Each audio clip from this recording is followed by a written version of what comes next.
গধূলিতে নামলো আধার, ফুরিয়ে গেল বেলা। ঘরের মাঝে সাঙ্গ হলো চেনা মুখের মেলা। দূরে তাকায় লক্ষ্যহারা নয়ন ছলো ছলো।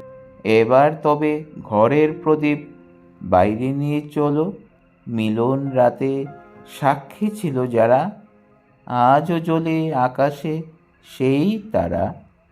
পাণ্ডু আধার বিদায় রাতের শেষে, যে তাকাতো শিশির সজল শূন্যতা উদ্দেশ্যে, সেই তারকাই তেমনি চেয়েই আছে অস্তলোকের প্রান্তদ্বারের কাছে।